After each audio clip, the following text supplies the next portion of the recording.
Hey everyone, today is Time to Talk Day, and I want to give you a little bit of insight into how we can reach out to each other during these challenging times in order to look out for our communities, our friends, our colleagues, and think about open conversations to do with mental health. How are we investing in ourselves? How are we looking after ourselves to get through this endurance of a situation? It's a marathon, not a sprint.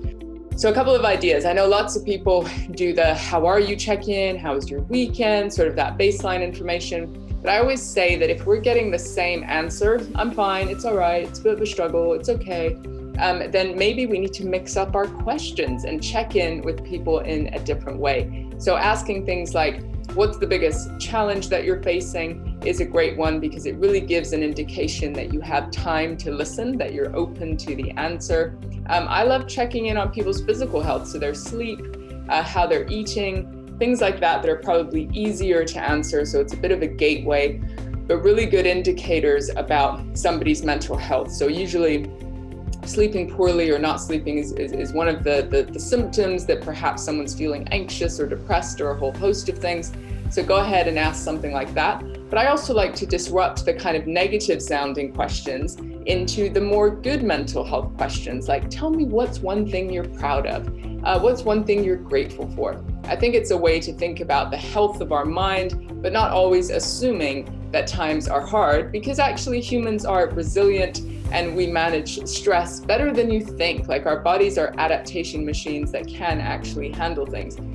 But one of the key practices for us as individuals in order to support open conversations is to practice bravery. So it takes bravery to be the first one to ask a question and also to be vulnerable yourself in saying, hey, I had a pretty tough week, or I'm feeling lonely, or I'm really trying to invest in my mental health this week. I went for the walk and I'm trying to sleep well, sleep hygiene.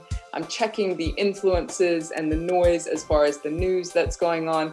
Let's create positive accountability. So we're checking in with people about what is possible rather than just the kind of doom and gloom of what isn't.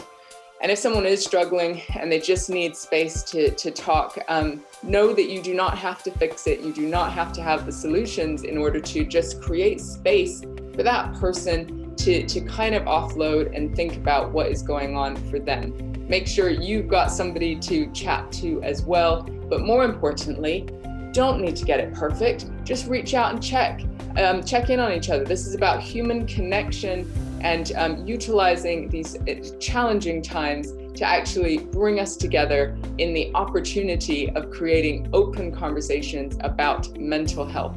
Now go talk, and British people love a cup of tea, so go do that too. But if you're international like me, coffee works too. Yes, it does. Enjoy your day. Thanks for listening.